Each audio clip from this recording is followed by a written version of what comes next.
네, 오늘은 이사야 18장 말씀입니다. 슬프다라고 시작이 되는데 그 앞에 17장 12절에도 슬프다. 그러니까 이 구조가 똑같습니다. 어떤 슬픔, 낙담, 저주, 심판에 대한 감탄사입니다. 그러니까 슬프다, 애통하다, 뭐 이런 의미를 갖습니다. 구조가 똑같은데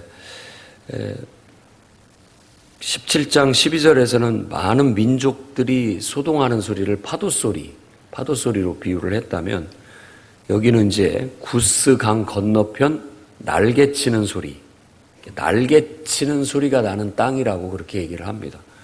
이 날개치는 소리가 무엇을 말하는지, 뭘 은유하는지 한번 생각을 해보면 지금 말하는 것이 이 구스 강 건너편이라고 그랬는데 구스를 알아야 이제 그런 것들을 해석할 수가 있습니다. 구스는 원래 검다는 뜻을 갖고 있고 창세기 10장에 가보면 함의 아들, 셈, 함, 야벳, 노아의 세 아들 중에 둘째 아들이 함인데 그 함의 아들 중에 유명한 사람은 가나안이에요. 가나안 땅에 정착한 그 가나안 족속이 있고 그 다음에 원래 이 함의 첫째 아들은 구스입니다. 구스. 그래서 이 구스는 이제 피부가 검고 뭐 이렇게 그런 그러니까 지금 보면은 아프리카 지금 아프리카 북쪽을 주로 얘기하는데 그쪽에 있는 사람들의 모습과 같은 피부가 검은 사람들을 말하는 것 같아요. 구스가 함의 첫째 아들이었고 그 유명한 니므롯, 인류 최초의 용사였다라고 말하는 그 니므롯의 아버지입니다. 그러니까 구스 족속은 어떤 아프리카 북동쪽, 그러니까 이집트 하면은 나일강이잖아요. 나일강이 쭉 오면서 그 강이 이제 하루에 와서는 여러 갈래로 이렇게 갈라집니다. 여러 갈래로 쭉쭉 갈라져서 그 나일강 하류가 이제 막 우기가 되면 물이 범람해서 이렇게 막 넘쳐 흘러서 그 주변 토지들이 아주 비옥해서 이집트가 거기에서 농사를 짓는 그래서 풍성한 소출을 얻는 그런 지형을 갖고 있는 곳입니다. 그러니까 이 구스는 바로 그 이집트의 그 아래쪽, 약간 아래쪽을 말하는 것으로서 과거에 이제 그때 당시로 하면 누비안 왕국이라고 해가지고 그 시대, 그러니까 BC 8세기, 그러니까 지금 이 히스기야 왕 때 혹은 그때 정도, 그러니까 700년대, BC 700년대에는 이 구스가 강성해가지고 이집트를 점령을 했어요. 그러니까 이집트 나일강 쪽을 완전히 밀고 올라와가지고 다 이집트를 점령을 해서 구스 족속이 그 북아프리카의 패권을 잡고 있을 때라고 생각하면 역사적인 배경이 맞습니다. 그래서 이 구스강 건너편 날개치는 소리 나는 땅이라고 말하는 곳은 이집트의 그쪽에 이제 구스 쪽에서부터 계속해서 강이 흘러서 이집트까지 와서 갈라지는 거니까 내나 나일강을 얘기하는 거고 여기서 말하는 갈대배 같은 것은 이제 갈대로 만든 배라고 그렇게 얘기하면서 이 뱃길로 나일강을 따라서 배들이 이렇게 많이 움직이는 것으로 볼 수 있고 날개치는 소리는 은유적으로 아마 그때 당시 돛단배, 돛을 탁 펼치면 바람의 힘을 탁 받는 소리가 나잖아요. 돛단배, 그걸 은유하는 것이다 라고 그렇게 해석하기도 합니다. 또 구스 땅, 그러니까 아프리카 그 북부 쪽에 아마 그쪽에는 이렇게 날벌레들이 많이 있어서 벌레들이 이렇게 왱왱왱 날아다니는 소리를 말하는 것이 아니냐 이렇게도 해석하는 사람도 있지만 그냥 이집트 나일강 하면 그 나일강으로 수많은 배들이 왕래하면서 그 돛을 탁 칠 때 나는 소리, 그런 소리라고 보는 것이 더 저는 적합할 것 같다고 생각이 듭니다. 그래서 그 땅에 갈대배를 띄우고 그 사자를 수로로 보내며, 이 사자는 짐승 사자가 아니라 그 사절단, 그러니까 우리로 말하자면 심부름꾼이죠. 대사를 보내는 것을 말하는 겁니다.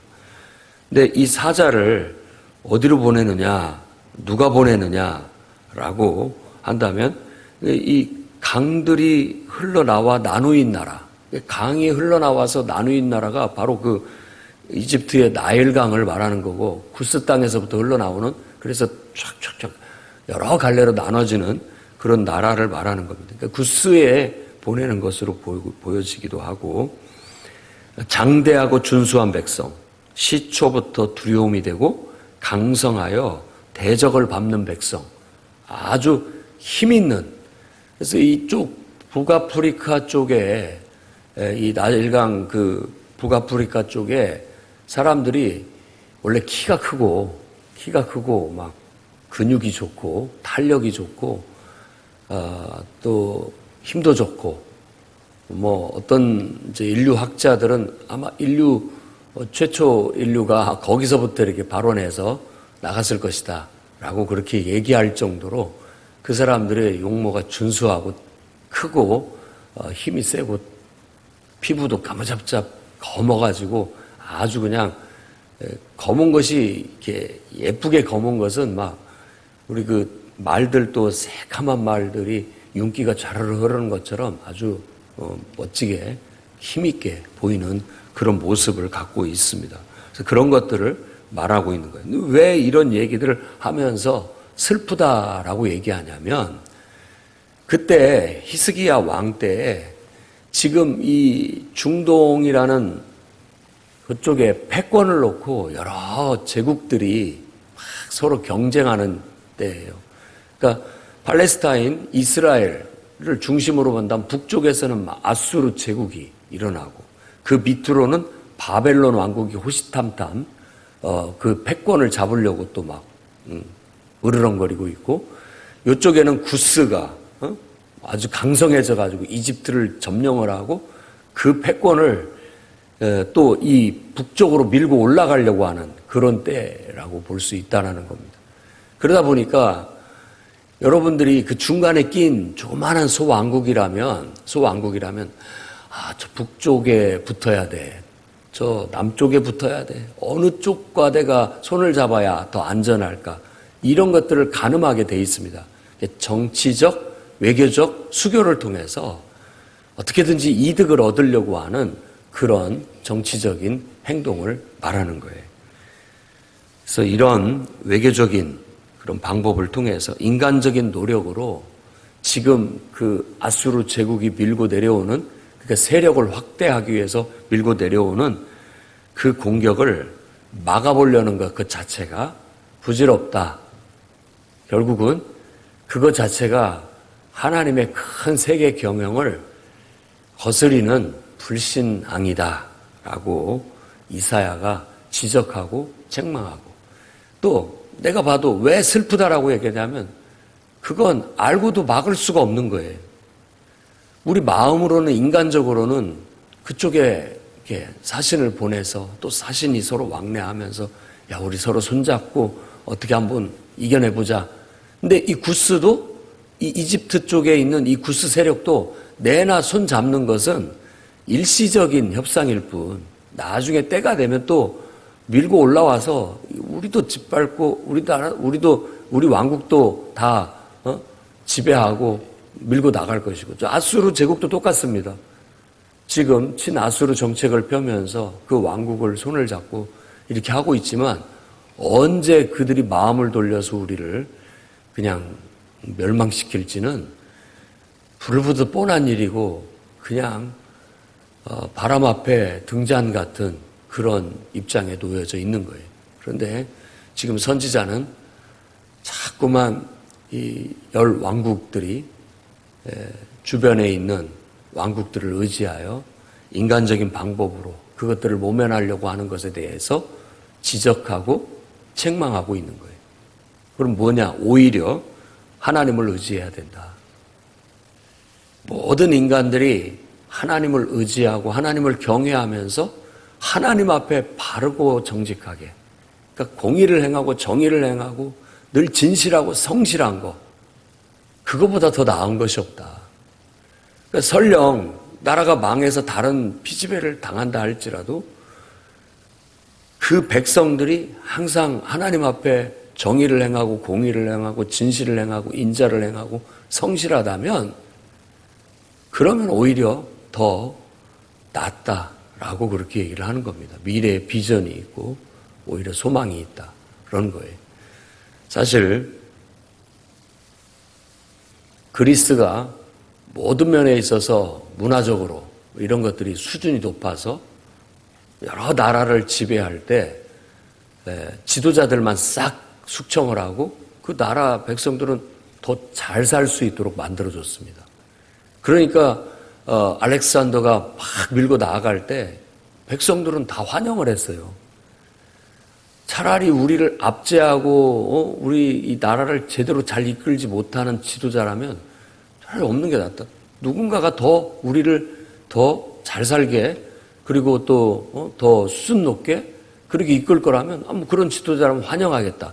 이런 식으로 받아들이는 결과를 가져왔고 알렉산더 자체도 세계를 말하자면 문명화시키겠다라는 그런 마음으로 세상을 정복해 나갔던 것입니다.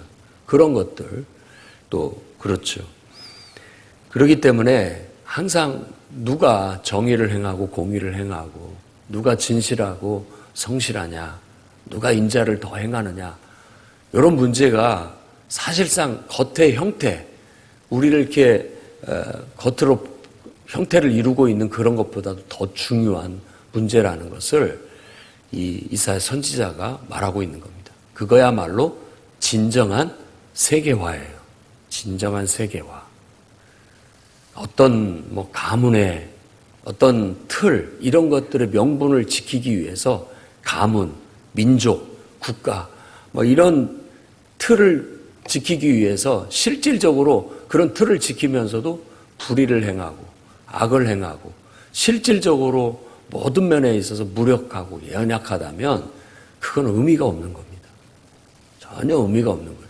가문, 민족 이런 모든 것들이 의미가 없는 상태인 것이죠. 진정한 세계화라는 것은 세계 속에 탁 내놓아도 하나님을 경외하는 신앙이 아주 투철해서 그 하나님을 통해서 누구보다도 지혜롭고 강하고 능력 있고 탁월해서 어디다 내놓아도 돋보여서 그 신앙이 오히려 정치적으로는 군사적으로는 지배를 받지만 오히려 이 사상과 문화와 정신이 그 사람들을 지배해버리는 것이죠.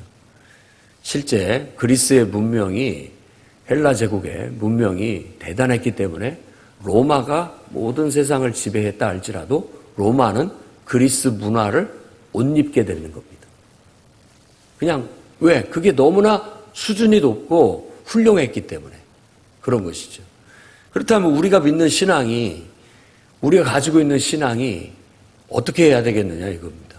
우리가 강하고 우리가 투철하고 우리의 정신이 정직하고 공의롭고 진실하고 성실하고 어디다 내놓아도 수준 높은 것이라면 수준 높은 정신이라면 아무리 피지배를 받는다 할지라도 우리를 세상 속에 내던져놔도 오히려 그 속에서 우리가 빛의 역할을 하고 사람들이 우리의 영향을 받지 우리가 세상에 묻히지 않는다라는 것이 이사야서가 가르치고 있는 주요 골자입니다.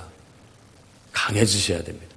사람의 다수가 중요한 게 아니고 그렇더기만 남더라도 거룩한 하나님의 백성, 진짜 신앙을 가지고 진짜 신앙의 정신과 위대한 어떤 그런 능력을 가진 사람들이라면 그 그루터기만 남아도 비전이 있다.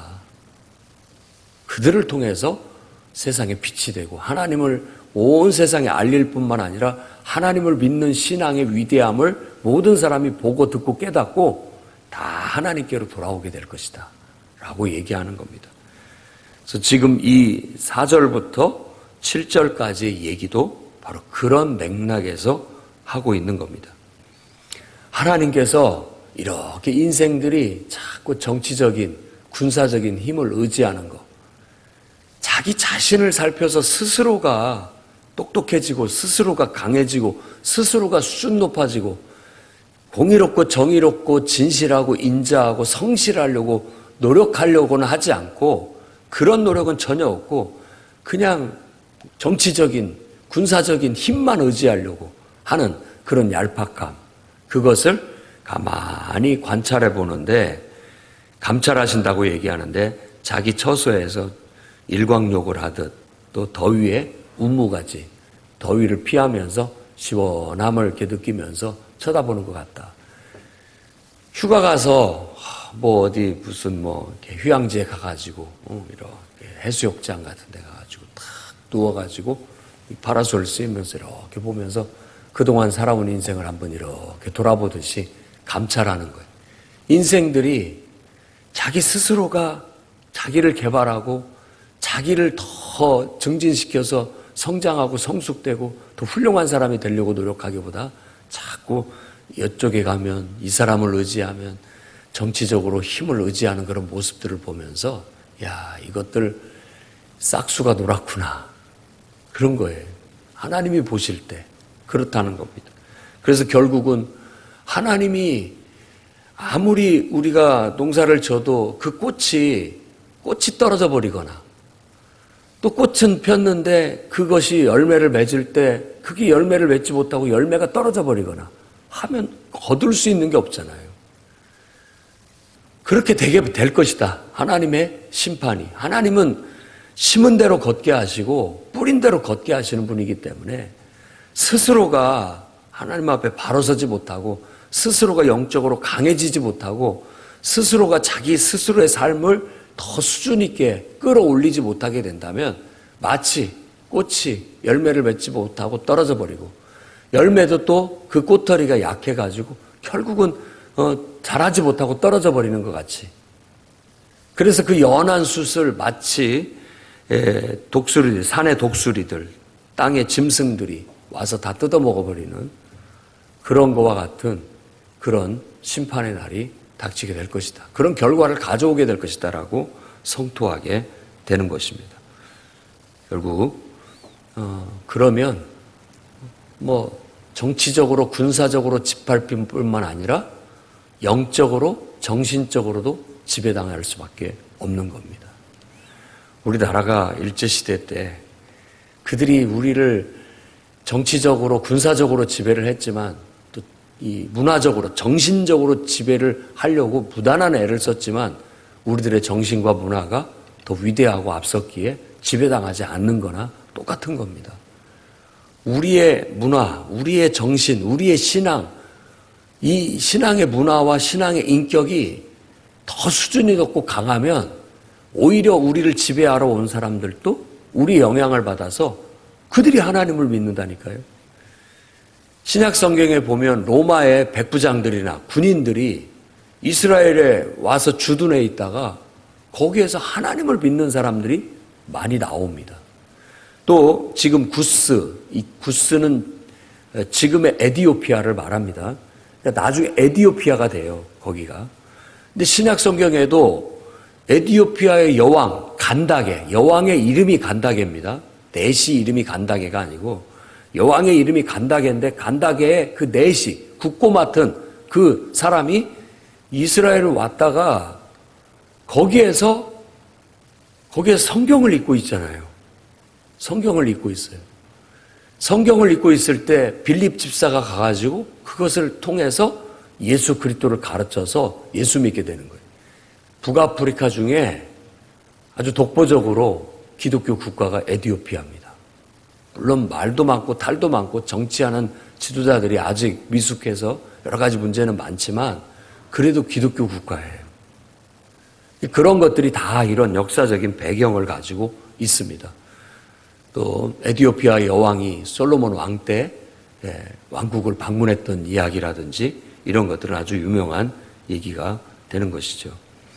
그래서 나중에는 결국 7절 말씀처럼 그때 강들이 흘러 나누인 나라에 장대하고 준수한 백성, 곧 시초부터 두려움이 되며 강성하여 대적을 밟는 백성이 만군의 여호와께 드릴 예물을 가지고 만군의 여호와의 이름을 두신 곳 시온산에 이르게 될 것이다 라고 얘기합니다.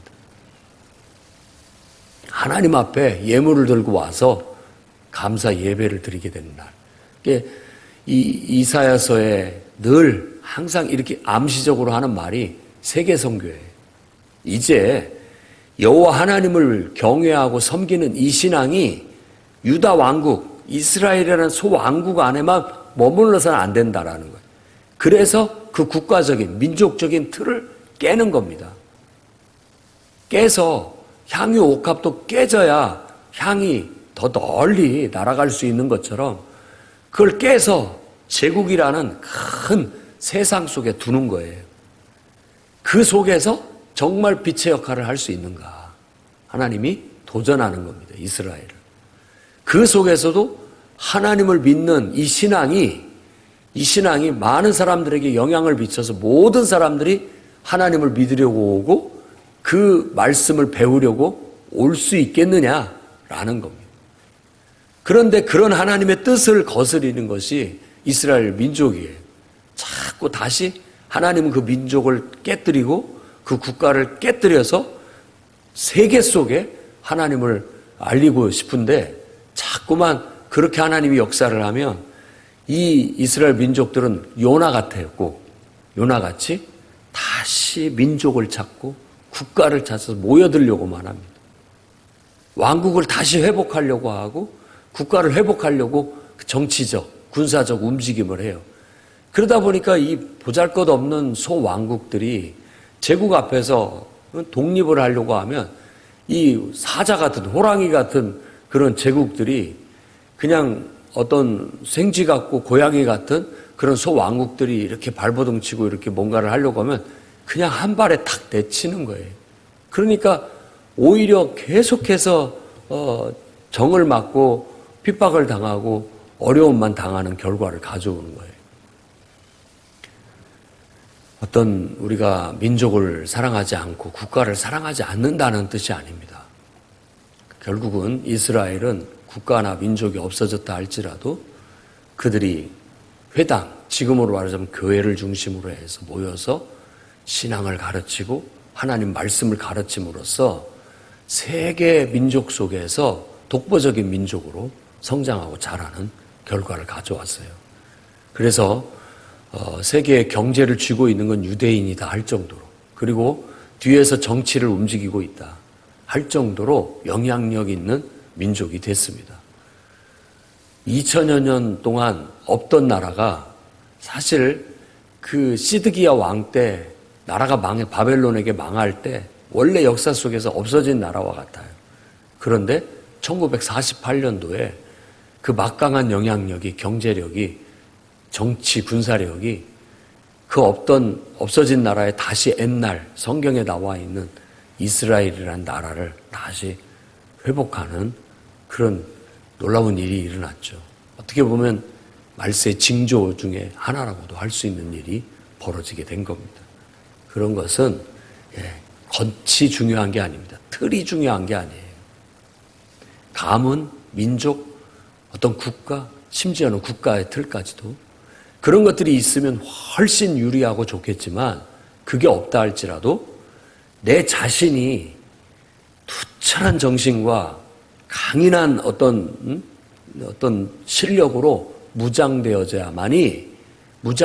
때 얼마든지 우리는 그런 거 없이도 영향력을 나타낼 수 있고 더 놀랍게 하나님을 알릴 수 있고 세상 모든 사람들이 결국은 하나님을 알고 발견하고 하나님께 돌아오는 그런 역사를 일으킬 수가 있는 거예요.